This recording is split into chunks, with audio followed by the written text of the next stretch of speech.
Hi everyone, my name is Karen and welcome back to my channel. I'm here with you today with a staple in booktube videos, and that is my summer wrap-up. I've decided to make like seasonal wrap-ups because I know that I don't read a lot every month. So I said, instead of not doing like any wrap-up of doing like the recent reads, I just like combine 3 months and do a seasonal wrap-up. So here we are with the summer one, and I've read 6 books in this summer and till the 21st of September, and I will be chatting through them and I'll give you like points for each one and why I enjoyed them and everything. And here's a heads up for before we go into that video. Most of my books were rated, not most of them, all of them, like novels, were rated 5 stars. I loved every single book that I've read this summer, and I have 2 graphic novels that are rated 4 stars.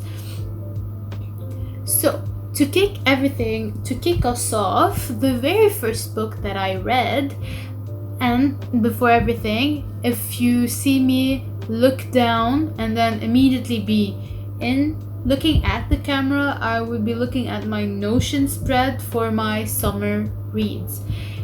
I decided to organize them in one spreadsheet, one page, and write everything down for each book. So yeah, my very first book that I read was Circe by Madeline Miller, and I've read it on the 30th of June, and I gave this book 5 out of 5 stars. And why? First things off, it's a Greek mythology book, so your girl loves mythology, so of course I'm gonna enjoy a Greek mythology based book. And this one is about the Titaness, I guess you can say, Circe. She's the daughter of the god of the sun and the mightiest of Titans, and she has been exiled because they discovered her powers, and she's one of the most powerful witches from that time. For this book, I enjoyed at first the mythology. I enjoyed how we have a new insight on not like a famously good person / god, goddess / titan, titaness in the Greek mythology, Circe, because we know it from the perspective of Odysseus, and well, he wasn't that really good, and I'm basing this off of how the character Odysseus was depicted in this book. But I really enjoyed the insight on Circe's story. I also loved the fact, one of the key points that I liked in this is the fact it's what Circe really wanted in her life on Earth. It's just she wanted to be loved. We know, like on her island, the sailors go to and from, and they go stay, and she catches feelings for them. She's not Calypso, don't worry about that. And sooner or later they're gonna take their stuff and leave. She just wanted to find a relationship, one relationship that she could like tie herself down for. And I loved how we can see her struggle through her journey through love, and it's not an easy journey, that's for sure. And I really loved it. My heart loved my younger self, my younger me inside of me loved at first the mythology. Of course she's gonna love it. I am a sucker for a good mythology book, and that is one of them. And second, I love the story. The writing is one of the greatest that I've read, and I also Madeline Miller also has another book, and it's The Song of Achilles, and people say that it's even better than this one. This one came after it. The other one is like heart-wrenching and everything. People cried after reading it, and people even like move aside the canon ending and like use another one that they prefer for them. So I really want to read her second book, and this one I definitely recommend reading it. Oh my god. Where the second book that I read this summer I finished reading it on the 21st of July, and that is The Poppy War by R.F. Kuang. This book, I've talked way too much about it on this channel, or at least I mentioned it and the entire series. And this book, at first I am super glad that I read it, because it's my favorite book of this year, maybe this and The Dragon Republic. It's two of my favorite books that I've read this year, and they're amazing, all of them. I can't wait for the third one, but it's amazing. About a few points about it. I think it's gonna be repetitive because maybe I talked about it in my fave books of all time that I'm gonna link in where is it gonna be? This side, I hope. In the cards, and just in the cards. I loved everything about it. The characters, the setting. I loved that this book, it had a focus on school, and then how everything changes between like when a war is declared, and especially since that school is a school of war, how like you forget about everything, that like the stupid rivalry and everything, and you focus on like not dying. Yes. I also liked how the war was described and how it was like really close to the real thing. I wouldn't know how the real thing is, but I'm guessing it's like how it was described. And how like some of the characters can be really relatable. They're close to like what a normal person would do in those situations, except for maybe they have more experience and more on hand things because they know more about it, because it's what they want to do, and that's cool, if you know what I mean. But yes, one of the key points that I also like in that book, it's the history that book and those events are based on. And I love like how we were able to, even though we didn't experience it personally as this generation or like someone not from that part of the world, I love how we got like a bit of a backstory to people's lives. And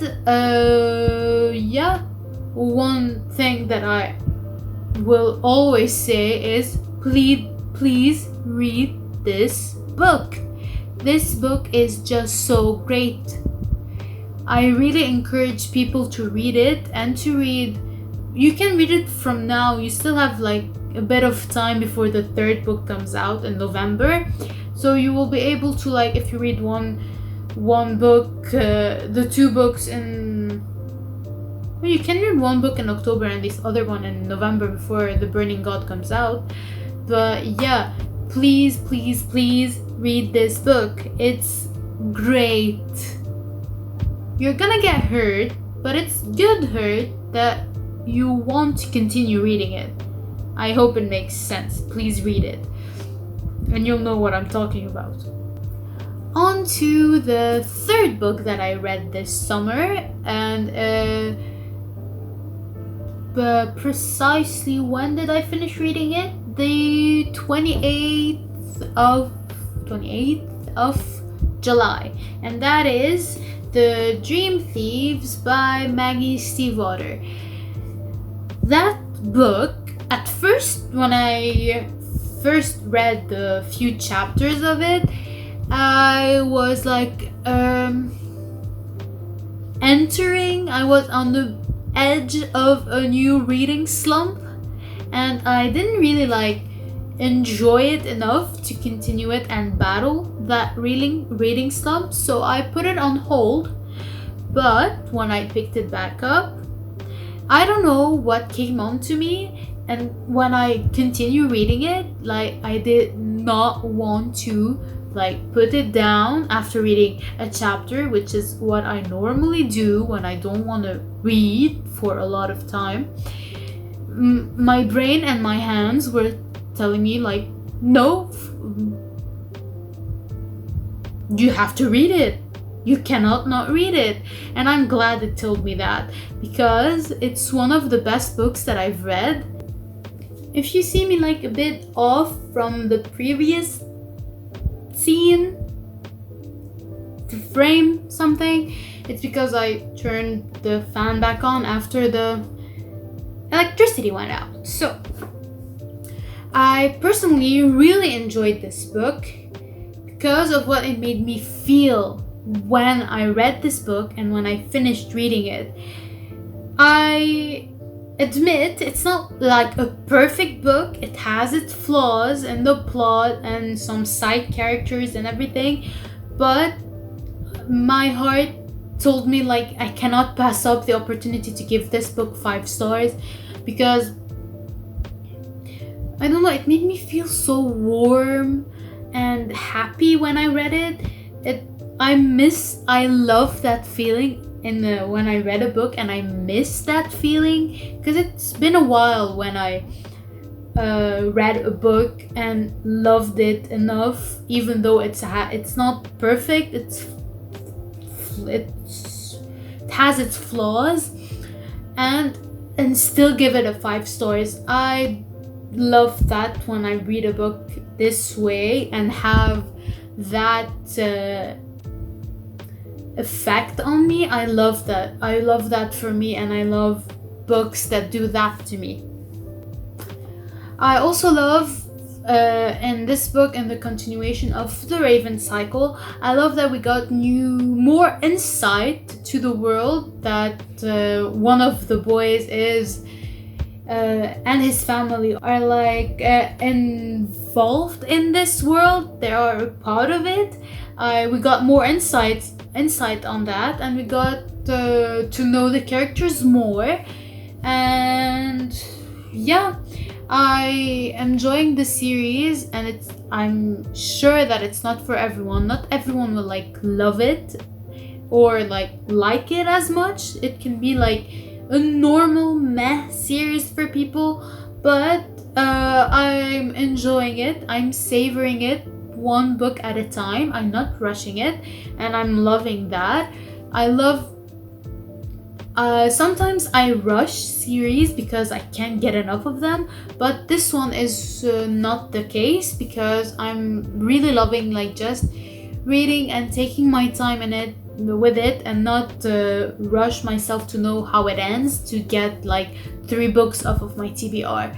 So yeah, it's gonna be a slow reading process for this series, but at least I will finish reading the series. As for the 4th book that I've read this summer, I read it in September, the 10th, I think. I finished reading it on the 10th of September. It was The Dragon Republic by R.F. Kuang. Also, as I've said, for the Poppy War, this series is just mind-blowing. I cannot stress enough how people should read that book, that series, all of it. And it's the perfect time because the 3rd book is on its way to us, because it's nearly November.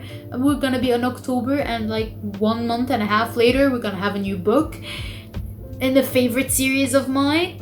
I love that for me, that I'm gonna read an entire series and it's a favorite in 1 year in the span of 4 months. more than 4, 6 months. And in this book, I like how we get, it's another facet of the world that we're in, and with the introduction of Western civilizations, I guess that's how they were described as, the Hesperians. We can see them. Even though I love the fact that I picked up both books, I sometimes curse myself for not waiting a tiny bit more before reading them to be closer to the release date of The Burning God. I'm gonna be in a hellhole waiting for the 3rd book in November, and seeing people reading the arc on Twitter is not helping me because everyone read it already and they have this destroyed feelings about it. But for the Dragon Republic, as usual, I love my characters. Ramza and Kitai are the best, and the deaths of the characters, I'm not gonna say who, you just have to read it and find out who dies, because death is not a taboo there. It happens because they were at war, so no character is safe. That's what I'm gonna say. And the events of the 2nd book are as great as those in the 1st book. Yeah, I guess I don't know what to say next, because my heart is empty after reading those 2 books. It's hollow, it's empty, it has nothing to fill it up. I'm just waiting for the 3rd book to fill up my heart, but when I finish it, it's gonna leave it even more depleted than before. I love torturing myself. That's a good kind of torture. Book torture is the best. You torture yourself with reading a book that you know is gonna destroy you. Right? And finally, the 2 last books, which are actually graphic novels, and both of them got 4 out of 5 stars. It's Pumpkinheads by Rainbow Rowell and illustrated by Faith Erin Hicks, and Mooncakes, which was written by Suzanne Walker and was illustrated by Wendy Xu. I don't know how to pronounce the name, but I hope I'm saying it right. I'm sorry if I said it wrong, but please correct me in the comments if I did. These 2 graphic novels had kind of a similar vibe, except one was contemporary and the other was had a fantastical element to it. But they had the fall vibe in common. And I think when I read them, it was the 15th of September. It was a good time to reading them, even though it was late summer and there was a heat wave at that time. I'm sweating all day. But reading about fall made me feel at ease. Pumpkinheads, the story, it's cute and quirky, and it's just a fluffy contemporary that you read, and I guess it's a quick and easy read. You can read it if you don't know what to read, or if you don't want to read a novel written words and it's too difficult on your brain at the moment. You can read whatever book that you want between those 2, because they are great recommendations. But if you want more of a witchy fantastical vibe to it, you can read you can read Mooncakes. Especially I liked in Mooncakes the fact that one of the main characters wears hearing aids, which it's the first time that I've read a book with the main character wearing hearing aids, and the other main character was a non-binary character. I love that representation in a graphic novel because it's one of the it's a part of people. It's not like really represented in books, but it shouldn't be that way. These books, whatever type of person should be represented in a work of art, whatever it's like art like drawings and paintings and everything, or like written art, or like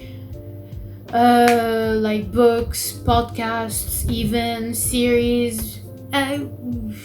Everyone yearns to find a character or a story that represents them. I haven't found a person that doesn't want to be represented in a book. So yeah, this is one of the books that can be somewhat interesting for someone who wants to see more of themselves in a work of art and literature, and it's a great read. I definitely recommend, because it's sweet and easy and fluffy, and the whole story is just so easy to read. On a normal day, I read it in like 30 minutes, maybe 45 minutes. I just flew through it. It was so cute, and it warmed my heart. Those two books made me feel at ease because it was easy to read and enjoy. So yeah, those were the 6 books that I've read this year, and with those 6 books I have completed my Goodreads reading challenge. I have lowered my reading challenge from 30 to 20 books per year, because last year I've read like 19 books out of 30. I read nothing last year, but this year I've completed it with 20 books. And I still not added another book that I've read on that list yet. But that's okay. I've hit my reading challenge goal. I've read those 6 books in summer 2020. And I hope you enjoyed what I had to say about them. And if you've read any of those books, please make sure to tell me in the comments down below. And if you share my views on those books, if you like that video, make sure to hit the like button. And if you want to see more content from me, make sure to hit the subscribe button and even hit the bell icon to get a notification whenever I post new videos. Until then, bye everyone.